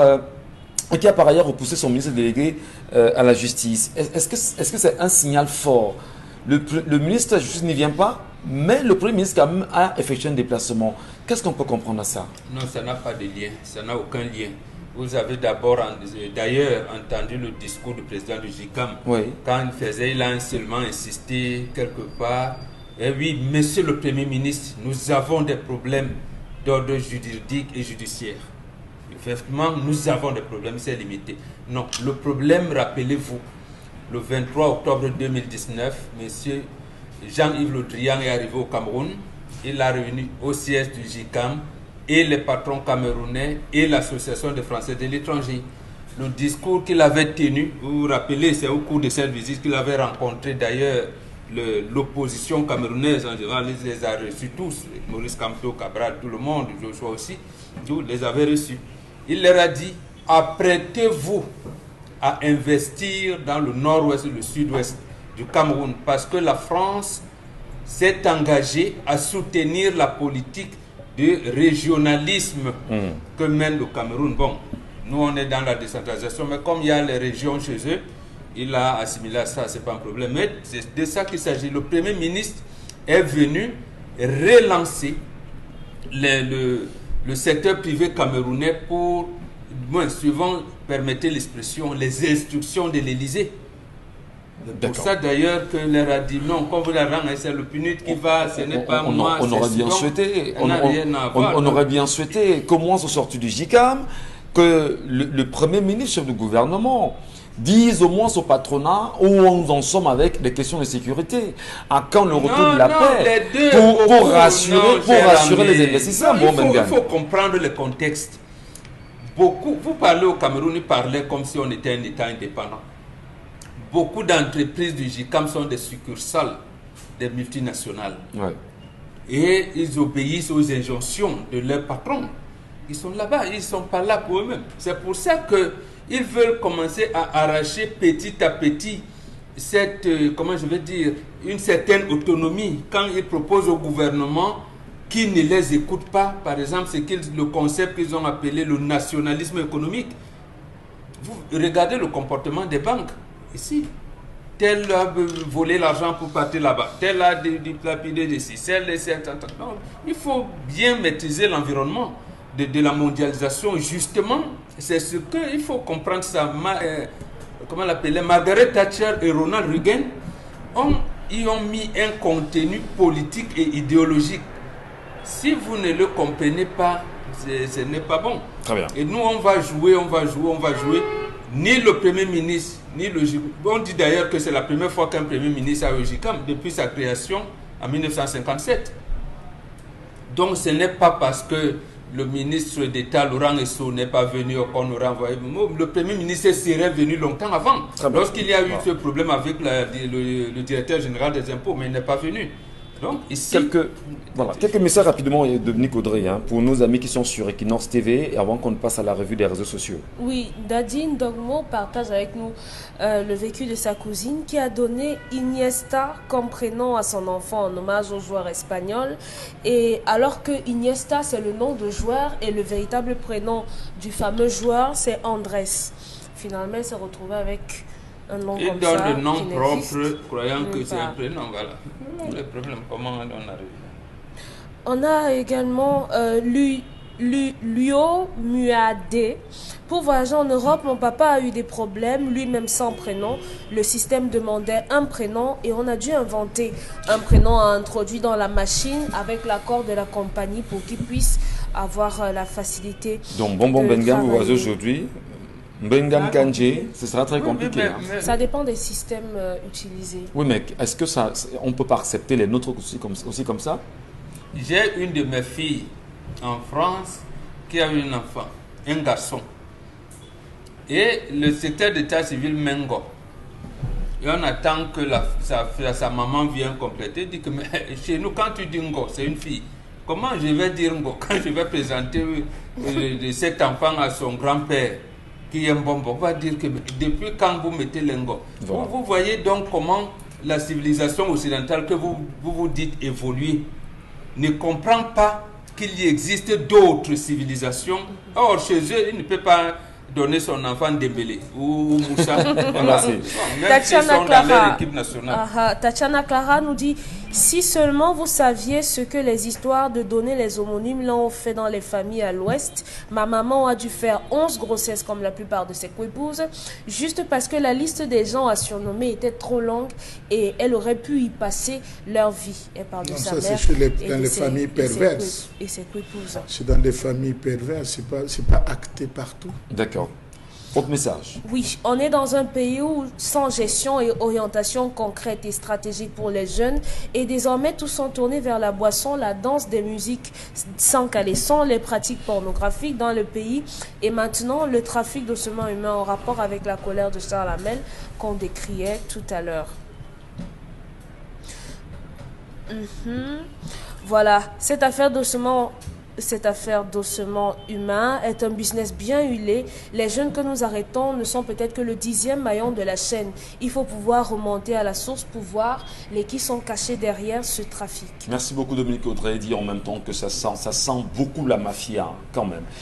Il y a tout un système derrière et vous pouvez bien sûr laisser vos vies au moment où vous tentez de mener vos enquêtes véritablement. Allez, la revue des réseaux sociaux avec Arozupet. Qu'est-ce que vous nous servez ce matin? Alors, ce matin, dans le cadre de la revue des réseaux sociaux, on va parler bien sûr de cet arrêté préfectoral qui fait justement le tour de la toile, parce que d'aucuns se posent la question si justement ce sera effectif ou pas. Dans tous les cas, ce que je me charge de faire, c'est de vous livrer le contenu. Alors, sachez que le préfet du département du Vouri, oui, dit donc que justement, à compter de la date de signature du présent arrêté, interdite la circulation des camions poids lourds, les véhicules de même catégorie sur l'axe Carrefour Marché des Fleurs, pont de la Dibamba et dans la ville de Douala de 7h à 21h. Donc désormais, entre 7h et 21h, sur l'axe Carrefour Marché des Fleurs, pont de la Dibamba, on ne doit plus voir des gros porteurs. Mais il a tout de même tenu à signaler ou encore à préciser que les camions de services sanitaires se transportant des hydrocarbures, les vivres frais, ainsi que les camions de force de maintien de l'ordre ne sont pas concernés par justement le présent arrêté. Donc en dehors de ces camions, donc la tenue à apporter cette spécificité, tous les autres vraiment sont interdits de circuler entre 7h et 21h. Est-ce que ce sera appliqué? Vous croyez que ça peut être appliqué, ça peut être respecté, ou c'est une autre mesure qui sera encore foulée au sol, comme d'habitude? De qui se moque-t-on? Non, ce sera difficile. Ici, donc, on verra si l'autorité administrative pourra bien mobiliser la force publique pour cela. Justement. Parce que la sortie est de Douala, par exemple, que ce soit par Niala ou par la nationale elle-même, par, comment vous appelez, Borne 10, oui. Il y a toujours les embouteillages. Vous venez avec... comment je vais dire, les tronçons là-bas, à partir de Borne 10, de brigade gendarmerie Borne 10, après le rond-point, vous vous retrouvez sur une piste et les embouteillages commencent avec un gros rond-point. D'abord, la bifurcation des ronds-points, ça cause un problème. Est-ce qu'il va donc mobiliser la force publique pour réguler la situation, la circulation pendant cette période-là? Donc, il faut que les policiers, les gendarmes soient là, à partir de Borne 10 jusqu'à, je ne sais pas moi, à Tradex et Yassa, pour réguler la situation. Mais de l'autre côté aussi, de Niala, pour réguler la circulation. Est-ce qu'on peut dire, ce sera un problème. Est-ce qu'on peut dire, quelles sont les chances justement pour le préfet de voir cette mesure être appliquée chez Alain Bachou aujourd'hui? Est-ce que c'est possible? Parce qu'on s'en souvient encore d'une mesure qui a été prise comme ça de son temps, l'un des ministres des Transports, Robin Kili, on s'en souvient, 2014. À la suite des accidents qu'on a eu sur nos axes routiers, qui avait interdit la circulation en journée de certains engins. Celle initiée par le préfet pour avoir une chance d'être exécuté ou pas? Monsieur Michel Gachou, nous étions le 20 octobre 2014 lorsque on interdisait justement dans la ville de Douala aux camions de pouvoir circuler entre 6h et 22h de 22 heures du soir. Nous avons été toujours à cette même période, nous avons vécu un cas similaire où l'ancien préfet au Kalabila ne s'était pas gêné, M. Michel Ngachu, pour patrouiller lui-même des nuits à certaines heures pour interpeller les camions qui se retrouvaient. Peine perdue. 16 janvier 2021, on a eu le gouverneur du littoral, Ivan Adibois, qui lui aussi a pris le taureau par les cornes en interdisant la circulation des camions de 6 heures à 22 heures. C'était peine perdue parce qu'à peine le communiqué est sorti, vous avez des gens qui sur la route disaient on n'est pas au courant, on n'a pas suivi, on ne sait même pas de quoi il s'agit. Or, à une certaine époque, M. Michel Ngachu, il était strictement demandé à tous les chauffeurs camionneurs d'avoir des radios dans leur véhicule. Parce que le défaut des formations est une infraction, M. Michel Ngachu. Vous en avez qui circulent, qui vous disent que non, on n'a pas suivi, on est sur la route, mais vous avez la radio, allumez votre pause, c'est tombé en panne vraiment depuis le patron n'a pas voulu. On devrait véritablement sanctionner cela. Je peux vous rassurer que ce n'est que nous qui causons de cela ici sur ce plateau. Ces personnes différentes, ils ne sont pas au courant de ça. Il y a des entreprises, des sous-traitants, ils ne sont pas au courant, c'est l'argent qu'ils se font. Ça va ouvrir le nid, ça va donner naissance à un nid de corruption que vous ne pouvez pas imaginer dès lors. N'est-ce pas, on vous a dit de ne pas circuler. Est-ce qu'on vous a dit, vous avez circulé? Ouais, chef, vraiment, je dois courir, laisser ça, on m'a raconté. On m'a dit que ma femme, il y a des malades et tout. Chef, voilà ta part. Qui sera en ville pour contrôler? Maintenant, vous avez l'affaire des téléphones portables où, lorsque vous allez bloquer un camion en disant c'était une interdiction, on va vous appeler de la Côte d'Azur, on va vous appeler de Miami, on va vous appeler de Yaoundé en disant mais vous êtes qui pour faire cela? Le préfet, c'est qui? Laissez-moi passer mes camions. Donc, vous voyez, il y a tout cela. Est-ce que le préfet s'est entouré, comme le disait Mbombo tout à l'heure, de toutes les barrières nécessaires? Est-il un va-t-en-guerre? Autant de choses. Attendons bien sûr de voir. Isabelle Carole, autre sujet ce matin. Autre sujet, bien sûr, affaire Paul Chouta. On en reparle bien évidemment encore ce matin pour bien sûr parler donc de cette folle journée hier qui était bel et bien tant attendue justement concernant sa sentence. Il a donc été condamné, il faut le dire, à 23 mois de prison assorti d'une amende de 2 millions de francs CFA. Une peine, il faut le dire aussi, purgée par le journaliste parce qu'il était déjà en détention depuis près de 2 ans pour affaire donc de diffamation. Le blogueur Paul Chouta donc pourrait retrouver la liberté dans les prochaines heures ou encore dans les prochains jours, dans le sens bien sûr que cette sentence représente la totalité des jours qu'il aura passé bien sûr à la prison centrale de Yaoundé, 23 mois de prison et une amende donc de 2 millions de francs CFA.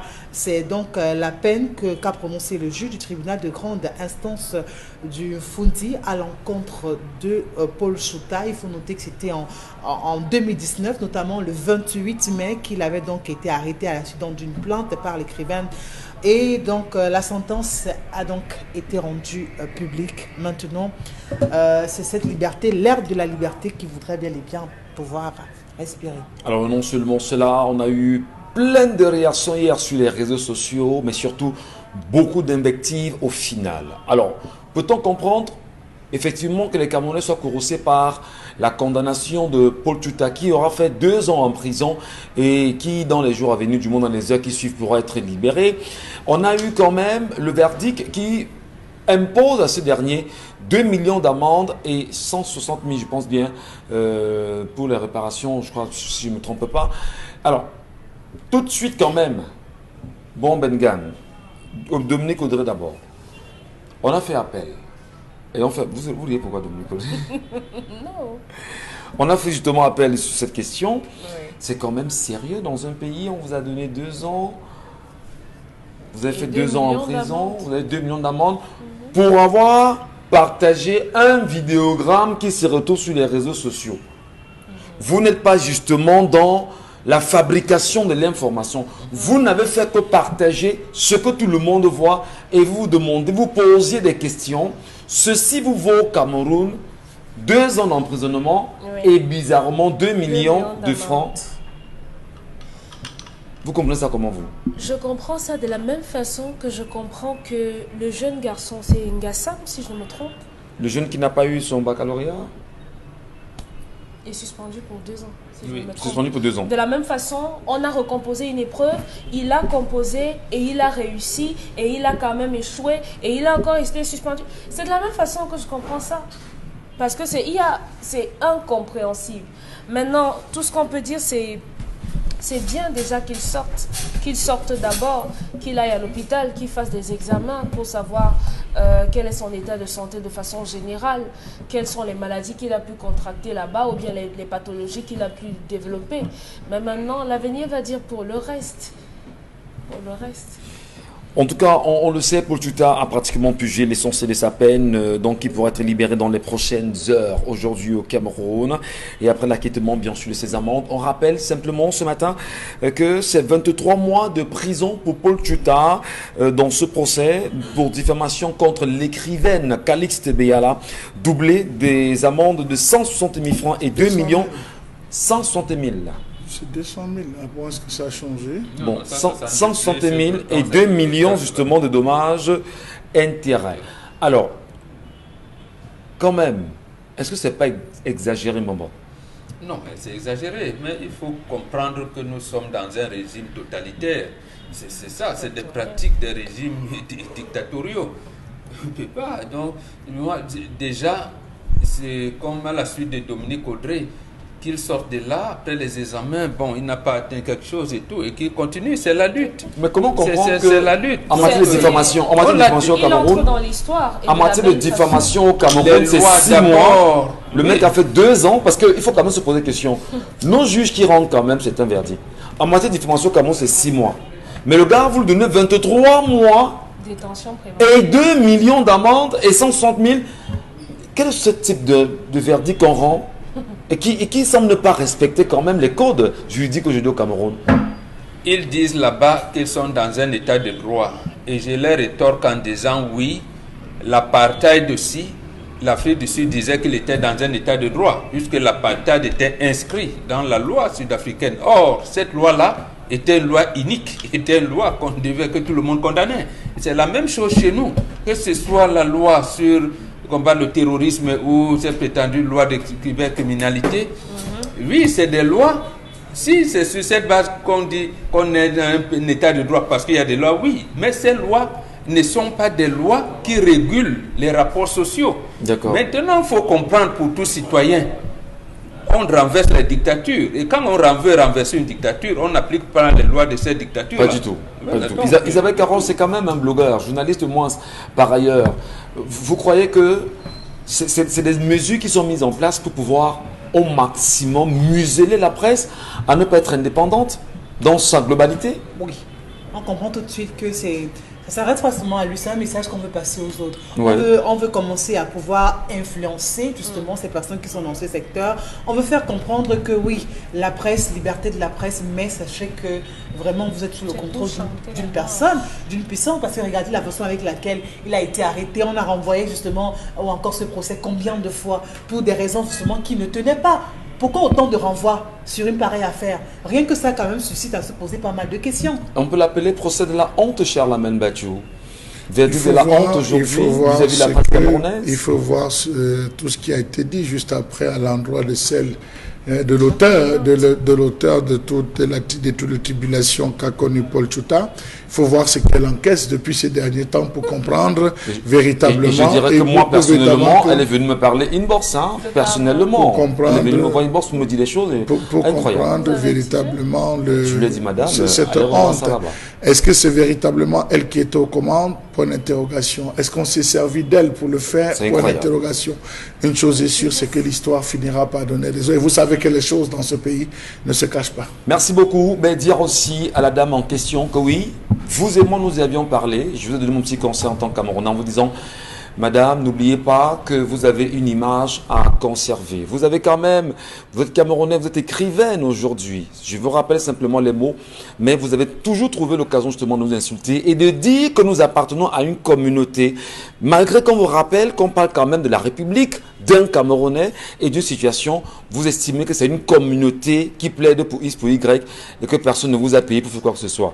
Mais en même temps aujourd'hui, où en sommes-nous? L'image qu'est la vôtre qui étaient autant respectés. Je regarde encore Harry Roselmack en France, quand je sais que vous étiez justement dans les combats. Je regarde Claudie Sia aujourd'hui, vous étiez dans des combats, on va dire, d'Africains, pour pouvoir imposer des Africains à la télévision française aujourd'hui. Mais qu'est-ce qu'on gardera de vous au final? L'image d'une femme qui se met justement avec un système pour torturer les Camerounais. Et pourtant, hier, vous étiez celle-là qui bataillait pour le droit, pour le respect des droits et des libertés. Où en êtes-vous? Comment sortez-vous de cette histoire aujourd'hui? Constille Lamine, dans un instant, on parlera de Languette.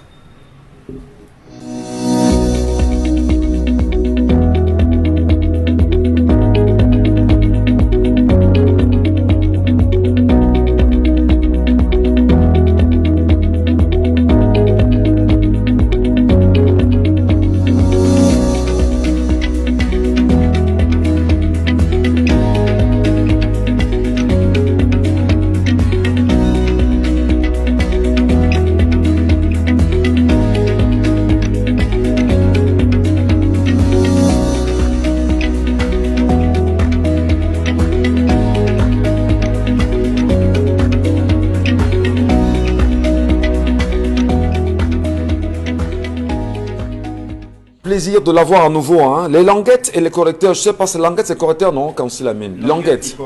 Languette et correcteur de posture. Correcta di posta. Correcta di posta, exactement, merci beaucoup. Donc, chers téléspectateurs, une fois de plus, merci d'accueillir le concept Salaka chez vous, votre concept de communication et de vente en direct sur les antennes de l'Equinox Radio et Télévision. Et c'est l'occasion déjà pour moi d'attirer l'attention des opérateurs économiques, d'attirer l'attention des propriétaires de marques, qui veulent se faire connaître davantage, qui veulent vendre à grande échelle, qu'ils peuvent également contacter le concept Salaka à travers les numéros de téléphone que vous aurez tout à l'heure à l'écran. Donc vous avez un produit, un service à vendre, contactez également le concept Salaka. C'est un concept qui est à votre disposition. Alors parmi donc les produits, parmi bien sûr ce que nous commercialisons, nous avons bénéficié de la confiance d'une grande entreprise américaine. Cette entreprise qui fabrique les languettes médicales qui sont donc en vente au Cameroun. Ce n'est pas un produit fabriqué sur place, c'est un produit qui a fait la fierté en Europe, aux États-Unis, en Asie et bien sûr dans certains pays africains, notamment le Cameroun. Ce sont les languettes médicales. Regardez comment elles se présentent. C'est la même chose qu'on a vu tout à l'heure à la télévision à travers ce spot réalisé aux États-Unis d'Amérique. Ces languettes médicales ont plusieurs avantages. Les languettes médicales permettent d'éliminer les douleurs à la plante du pied. Vous avez mal à la plante du pied, vous avez du mal à courir, vous avez du mal à vous mouvoir, il y a la solution. La solution, ce sont les languettes médicales. Comme son nom l'indique, c'est les languettes médicales qu'on met à l'intérieur de sa chaussure. Alors, chers téléspectateurs, plus besoin de chercher des milliers à 14 quand on a les douleurs à la plante du pied. Voici la solution. La solution, c'est au magasin 1001 tapis avec les languettes médicales. Alors, d'autres avantages de ces languettes médicales, ça permet également de nous prévenir contre les douleurs de la plante du pied. Comme dirait quelqu'un, prévenir vaut mieux que souffrir, prévenir vaut mieux que guérir. Donc, pour éradiquer les douleurs à la plante du pied, pour prévenir les douleurs à la plante du pied, voici la solution. La solution, ce sont ces languettes médicales qui sont en vente au magasin 1001 tapis au prix promotionnel de 6 000 francs la paire de languettes médicales. Oui, le prix de promotion d'une paire de languettes médicales est de 6 000 francs. Il faut rappeler que 6 500, c'est le prix normal d'une paire de languettes médicales. Mais comme nous sommes dans le cadre de la vulgarisation, dans le cadre du concept Salaka, vous avez la paire de languettes médicales. Au lieu de 6 500, nous vous la donnons à 6 000 francs la paire de languettes médicales. Quelle que soit la ville, quel que soit le quartier, quel que soit le pays, commandez dès à présent votre languette médicale et dites adieu aux douleurs au niveau de la plante du pied. Nous restons toujours dans les accessoires qui permettent d'éliminer les douleurs sur notre corps. Après la plante du pied, nous allons tout de suite remonter vers le haut et nous allons atterrir au niveau du dos. Et bien oui, quand on parle du dos, on parle bien entendu du correcta de posta.